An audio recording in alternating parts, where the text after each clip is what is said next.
the Sioux Hustler Trail in the Boundary Waters of Minnesota. Such an amazing trail.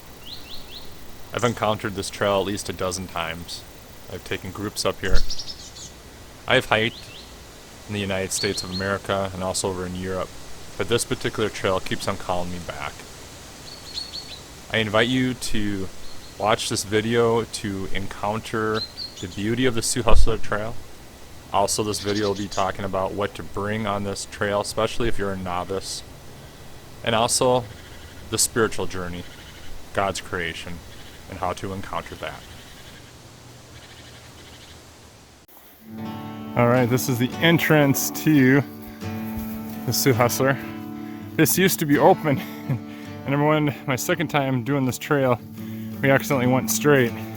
Ended up taking us 3.5 hours to get back on the trail, and it sucked. We ran out of water. This wasn't good. But this is the entrance to the Sioux Hustler Trail. There used to be a sign, a marker here, but it's no longer here. So, but anyhow, this is the trail.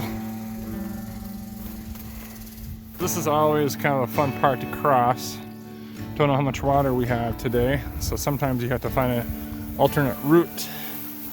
Doesn't look like it's too bad. No, actually not bad at all. Sometimes this will be overfilling and it sucks to get across it, but it's not. Okay, go Nikia, go.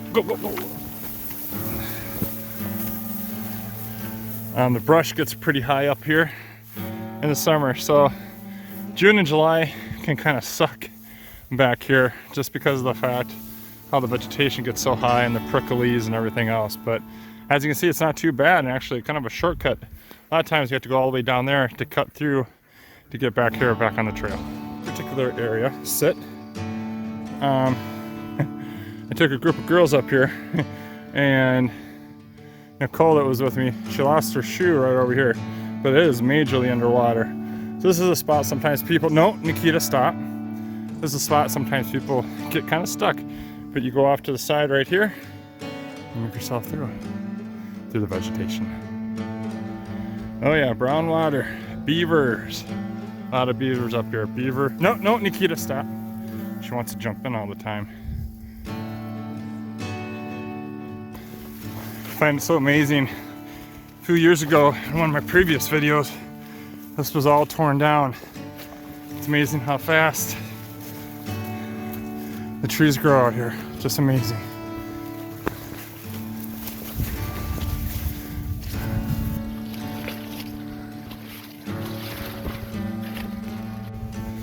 All right, something I always keep an eye on out in the trail out here is just always make sure to look for the rocks. They're great markers, because in June and July and even in August, when the vegetation is so high up, you can easily get off track. So, here we are. You can hear that in the background. That's the falls. Water. Break time.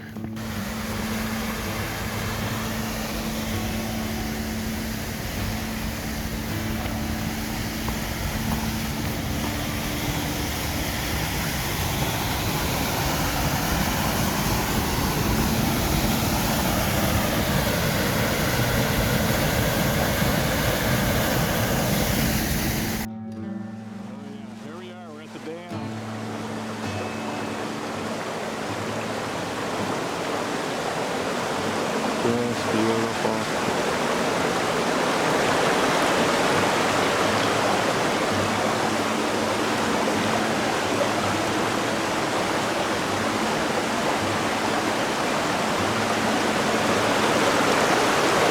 Here's our water break and snack break.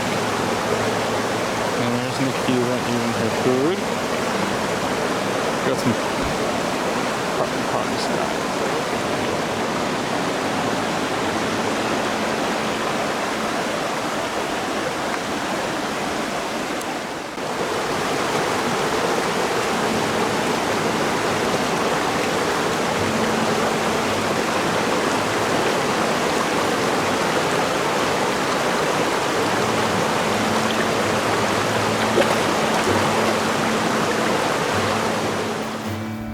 I just find it amazing.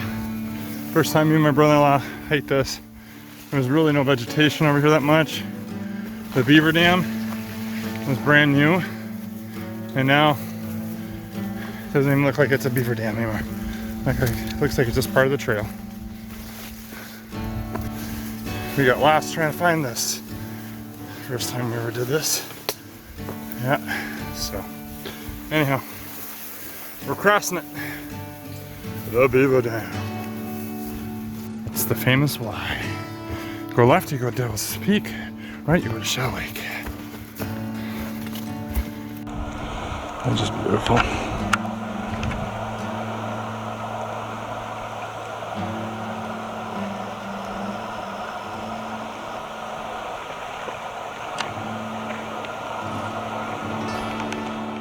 So here we are at Shell Lake on the Sioux Hustler Trail. It's an amazing trail. It can be a difficult trail. In the fall and spring are the best times to come out here because you don't have to deal with a lot of bugs and mosquitoes. In the spring, the vegetation is not very high, so when you're on the trail, it's easy to stay on the trail. In the summertime, June, July, and August, with vegetation, it gets pretty high, tall. Sometimes you can, if you're not paying attention, get off track real quick. So I call this the intermediate and then to hard trail, just depending on the time of season that you come out here. But we're at Shell Lake, an amazing lake. First time coming out here, it was a struggle. We couldn't find it, and we cut through a lot of trees and brush back here, which was crazy. Me and my brother-in-law. That was my first time ever hiking. My brother-in-law didn't even have hiking shoes. He didn't have poles. I didn't even actually have really good hiking shoes either, and it was an experience. We did this trail within 24 hours and almost died doing it, and so this is definitely not a trail you do in 2 days. It can be done in 2 days, but this is definitely a trail that you do 4 or 5 days and to encounter. And this time around, I wanted to talk about hiking and the spirituality side of it, and forgetting your past and forgiving yourself, and why they all kind of come together out here. God is so amazing in the creation that He has created us. I mean, just this beauty that you see is great, and just encountering that in itself is a healing process if you're dealing with anything of your past, or if you're dealing with things that are going to happen in the future. Hiking is great because it's a discipline of putting one foot in front of the other and carrying your weight and getting to the destinations. And granted, you could probably take a helicopter here or an airplane here, like a water airplane here, but it's not the same as coming out here to canoe or to hike. And so with hiking, for me, it clears my mind. There is no temptations of anything. It's a time for me to clear my mind and to become clearer to what God has in store for me. And just a time of rest. And hiking does that. By the end of a hiking trail, like if you do a 37 or 40 mile hike, a lot of times at the end of the hike that something has been accomplished in your life. Maybe there's even a forgiveness there. And so the next few days, as we're checking out these different sites, as we hit Ranger Lake and Devil's Cascade and a couple different places, we'll continue on this journey about what are the first things that one needs to do when you come out and hike, and to really let go. And how do you do that? And from a spirituality piece. Peace out.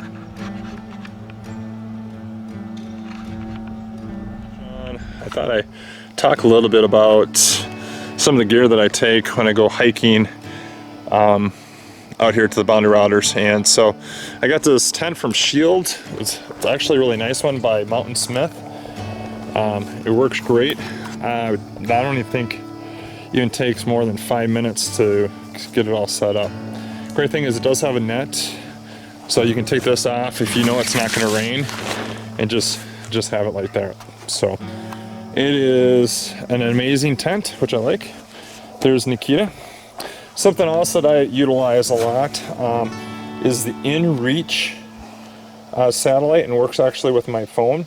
I can do text messages, I can get the weather, there's all kinds of different things I can do, so I can still be in touch on outside world, which is great.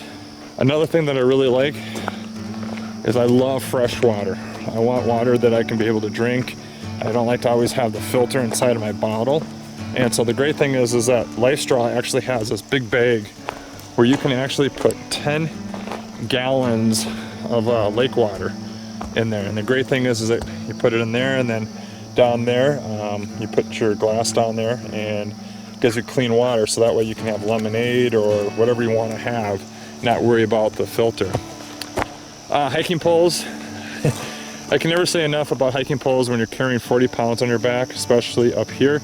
The terrain up here is crazy sometimes. You have to maneuver around things, and I really enjoy having 2 hiking poles. I can never say enough about hiking shoes. Now I got these from REI. These are the North Face. I usually wear Salomon shoes, but I got these and they're a really good deal, and I'm starting to become a believer in North Face shoes, which is really great. So.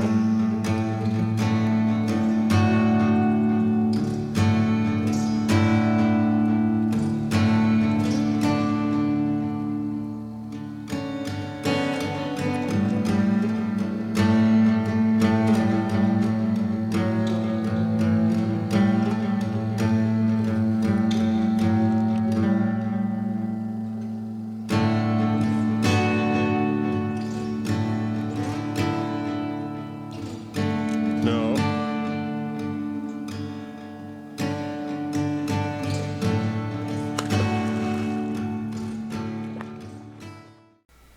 Heading to Lake Pageant. It is a 6-mile hike from Shell Lake to Lake Pageant. It's a straight shot up on the west side of the trail as you pass Devil's Cascade. 3 miles and a quarter, we ran into another beaver dam. And this one was definitely underwater. We were able to find a couple spots to get across. Wow, after 5 miles, I finally made it to the creek. This is one of my favorite spots to rest, taking the views. That big log you see in the background is normally how we would cross, but the water is nice and low today. It's just a great place to reflect and know that you're only a mile away from your destination, which is great.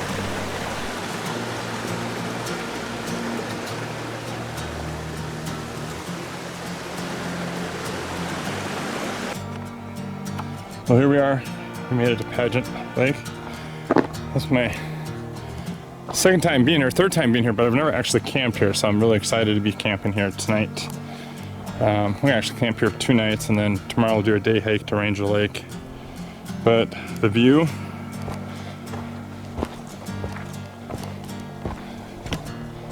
is awesome. Look at that. Check that out.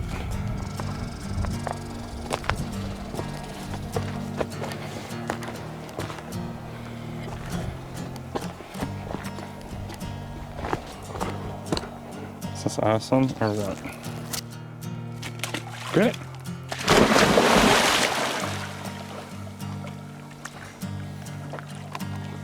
Over there? Bring it over there. Over here.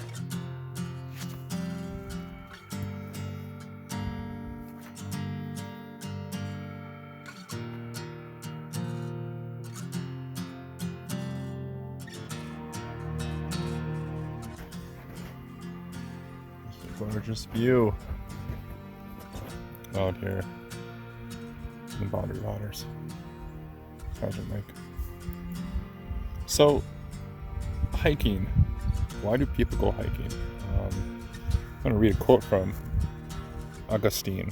Wrote this: "Some people, in order to discover God, read books, but there's a great book, the very appearance of the created things. Look above you, look below you. Read it. God, whom you want to discover, never wrote the book with ink. Instead, he sat before your eyes the things that he made. Can you ask for any louder voice than that? And can you ask for any louder voice?"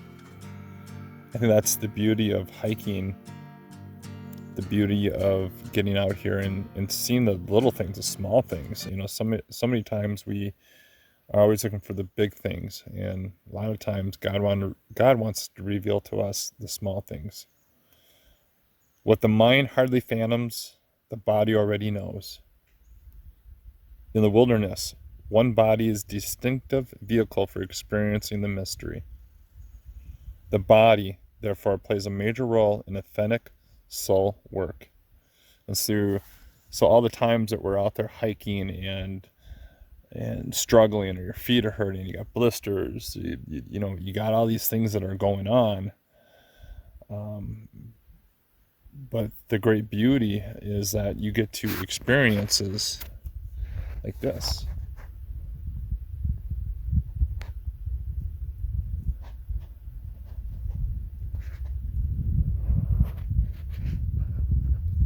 And you can only do soul searching, in my opinion, really getting disconnected from society. I truly believe that. And I think there's probably ways that you can get connected. But to get connected, you have to disconnect. And so for me, hiking is a beautiful thing, or even camping, or going places where you don't even have to rough it, but still are in the outdoors. Places where you can let go of your cell phone and not worry about what's going on in the world. You know, there's things that I'm thinking about right now, and God's just revealing to me, just disconnect, be still, be in the moment, and think about the things that I have in plan for you. And a lot of times I forget about that. And hiking allows you to be able to concentrate more on yourself, which is just a great thing, and your spirituality, and where you're at in your life, and how do you want to encounter. And the biggest things that I'm dealing with in my life is encountering, you know, I'm a single guy in my 40s, and trying to figure out, you know, if I'm going to continue to stay single or find another person. But in that, there's always the times of loneliness and times of selfishness. And, you know, that's why for me, hiking, coming out in the wilderness, is a way for me to disconnect and to not think about those particular things. And hopefully God will reveal to me what it is. And sometimes he doesn't. Sometimes he's just like, you know what, Sean, I just need you just to encounter the beauty. I thought I'd talk a little bit more about some other gear to have, and one of the most important gears I would say is a first aid kit, especially out here in the wilderness. I remember taking a group of high schoolers out here a couple of years ago, and I had an adult that ended up with hypothermia and delusional, and we were still 7 miles out, and we had to spend the night. And I remember it was raining out, and I remember taking care of the high schoolers, but also taking care of this gentleman, and he ended up doing great. Was with him all night, and if it wasn't for the training, the first aid training that I got from Knowles, I don't know what I would have done. Would have figured something out, or we would have called in the cavalry. But after that, it also empowered me to do more, and I ended up becoming a Knowles first responder, which is about 11-day training, which is pretty gnarly. It was pretty cool and intense.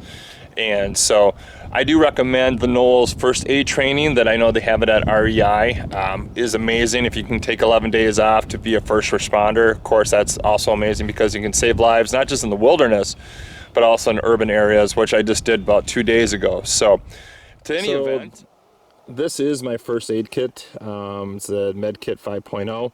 You probably only need a 2.0 if it's just for yourself, but being a first responder now, I wanted to make sure to have a little bit of extra things. And on the back too, I also like they have their little chart. This is something that you memorize. This is something that you learn as a first responder, and on all the different steps.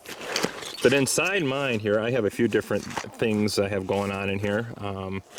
In this side, I have everything from, well, let's take a quick look. I have everything from advanced wound care. Hopefully that never happens.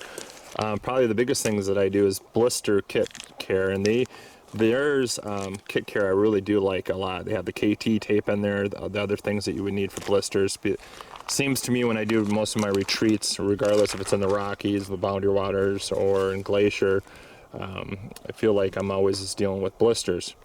Over here we have duct tape. I bring that up because it's amazing what duct tape can do for you out in the wilderness.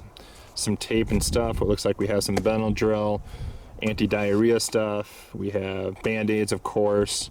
Over here we have gloves. You know, if you're dealing with somebody that is very bloody, then it's always good to cover your hands, of course. And then we also have this right here. These are slings, so if you have a broken arm or something happens, that's there. And then, of course, off to the side, we also have the nice thing about this kit, it actually has a thing where you can take your temperature, kind of see where you're at, and acids I have in here. Of course, we have scissors in here just in case you have to get to yourself or a wound or whatnot and you have to rip things apart. And also I bring, of course, Neosporin, and if the mosquitoes are really bad or whatnot, I have some of that stuff. So not a lot in this first aid kit. It's a little bit more than what most people would have, but once you're trained in using some of this stuff, it's great to have it because you never know when you might be able to save somebody's life or your own life. Anyhow, I would say that they have a first aid kit called 2.0 and 3.0, and those are really good for hiking and have exactly what you're going to need. Some things I've added that are extra, like the blister kits and the advanced wound care and the slings, but otherwise they have everything that you would possibly need. And so that's the first aid kit. Recommend, again, it's more stuff to put in your backpack, but I do recommend this in northern Minnesota when you're backpacking. The Thermacell Backpacker Mosquito, it actually does a pretty good job.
Morning, 8:17 on Wednesday.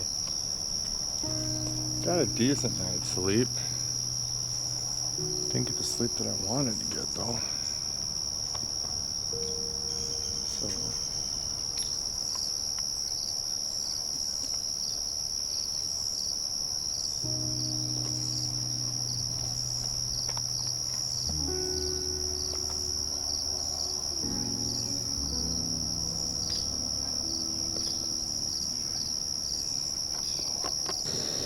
well, just in case you don't want to start a fire, these are great to have just to cook up some water really fast, boil it.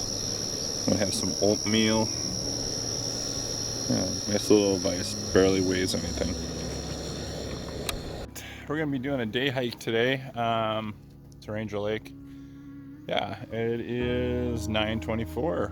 Probably hopefully get there in about an hour. So, see you soon.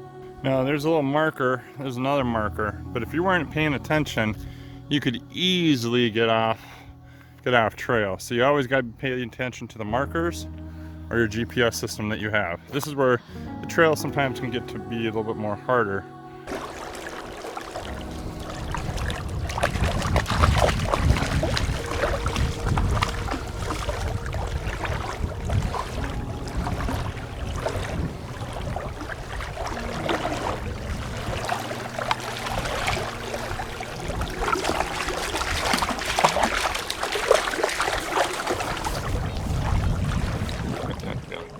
All right. Hey, we made it to Ranger Lake. Beautiful lake, as you can see. Just gorgeous. It took us an hour to get out here. We got lost twice on the trail. Twice on the trail.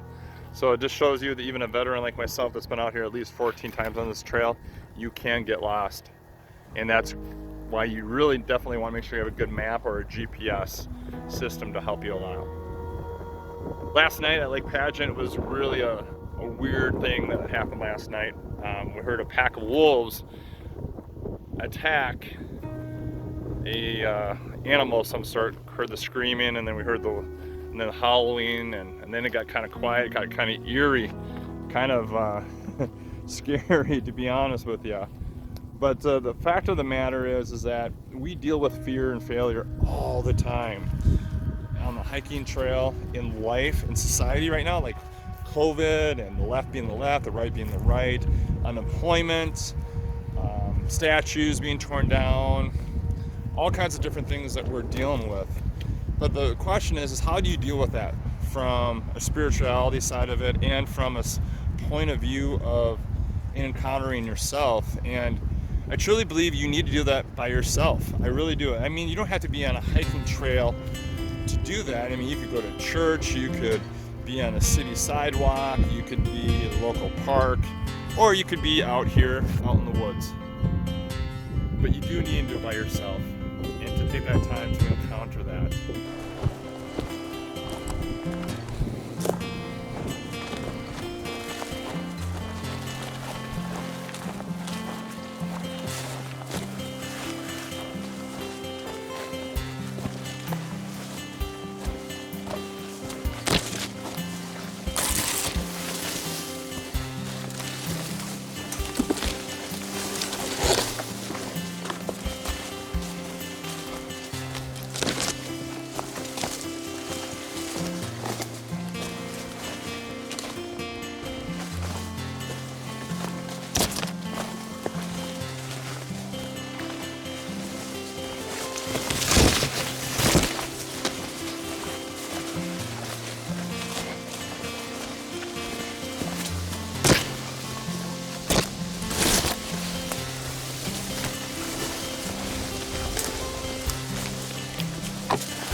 Thursday morning.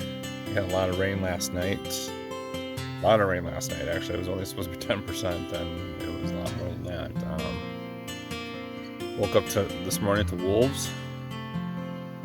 I am really missing my chair. I usually bring a portable chair with me, and I wanted to bring my 4K camera with me so I could actually take some pictures, so I sacrificed my chair for that.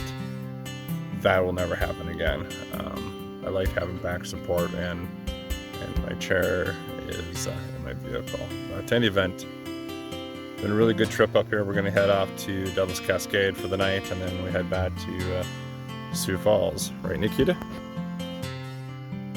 Yeah. We had a beaver that got pretty close to our campsite. And there's a squirrel that's been really bothering Nikita. They've been playing a lot. Right, Nikita? Nikita. Yeah. All right. This is the full getup I got going on here. Rain pants, the cover. Yeah. Feeling good. Feeling frosty.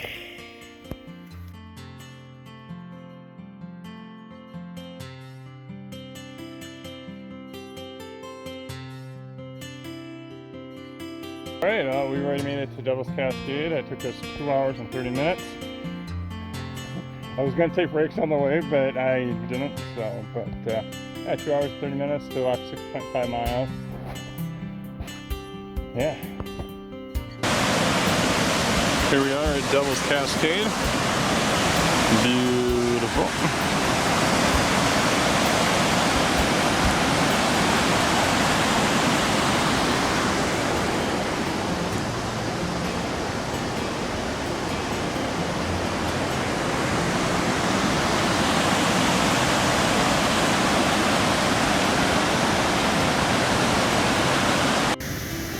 So yeah, I drink that, put that in my water every time I'm hiking. Helps hydrate, gets electrolytes back up for me. Of course, on my hikes, so I'll do a Cliff Bar. In the morning, I've been eating oatmeal, nuts and raisins, which has been really good. And for evening, I've been doing rice and tuna with some olive oil, with a little garlic salt. Very good. So usually what I eat, I don't bring too many of the pre-packed meals.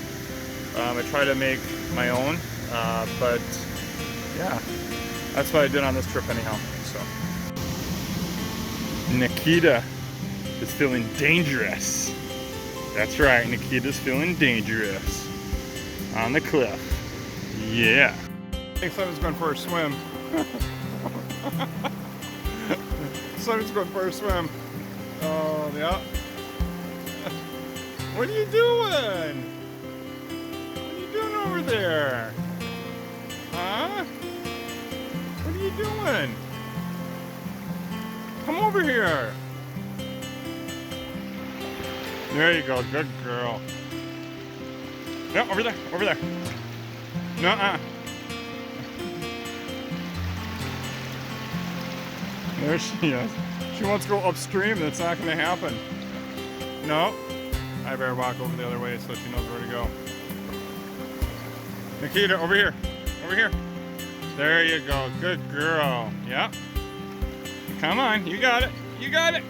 Go, go. You got it, Nikita. There you go. Good girl. Wow. You won't do that again, I bet you. Oh, yeah. All right. Heading back to the car. Met 3 people already. Oh, 4 people, actually. One from Winona, guy from Kansas, I think his name's Skyler. The only reason I remember that's because my son's name. And then father and son. They've done the father's done the trail once. Wanted his son to come out to experience it. So about 2 miles away from the car. Tasty pizza. Has my name written all over it. Columbia Heights. Love that place. Best pizza ever. Talk to you guys later. All right, I forgot to talk about what I'm wearing. So I am wearing an Eddie Bauer shirt. The nice thing about this, the sleeves go up and there's like a hook to keep you cool. Synthetic, which is very important. Stay cool. I learned the hard way with cotton that when I was in Belize, the cotton and humidity do not go together. For pants, I'm wearing these green pants, which also can be shorts. I also bought those from Eddie Bauer. I'm kind of a collective person. I like things from different places, as you can tell. Eddie Bauer being one of them. But yeah, really amazing. I stay away from cotton, especially in June or July or August. Hiking up here, even my underwear is synthetic. That way, you can always stay cool and don't have to worry about trying to get dry, because as you hike, be dry. Hey, this is Sean. I hope you enjoyed the video of the Sioux Hustler Trail, the Boundary Waters. Just FYI, this video is about my opinions, what I think you should bring on the trail and what you should do on the trail. There's a lot of amazing gear out there from different manufacturers and whatnot, but these are just the things that I've been using for the last few years. And this video is probably more for beginners that are going on to this trail. This trail, like I said, can be intermediate, but it is classified as a medium to hard just because of the obstacles and definitely the terrain, and it really depends on the season that you go. But please go out and hike. I personally feel like you can find yourself out there, and if you feel comfortable, go by yourself, because I definitely feel that there's amazing spirituality that you can get out of a hike when you can encounter it by yourself. And if there's a book that I would recommend, it's called Hiking with the Saints. It's an amazing book. It has different types of saints that have hiked throughout the last 2,000 years, and different types of spirituality that you can definitely travel through. And it's an amazing book, and it definitely helps me out. And of course, the Bible is a great reference to encounter. Think of St. Peter and think of St. Paul. Think of St. Paul that traveled over 2,000 miles, if not more than that, and Peter and everybody else. But they encountered a lot, and even our Heavenly Father, if you are a Christian, spent a lot of time by himself, praying on the rock, on the mountains, out in the desert. And so, to any event, I hope you enjoyed the video, and yeah, thank you. God bless.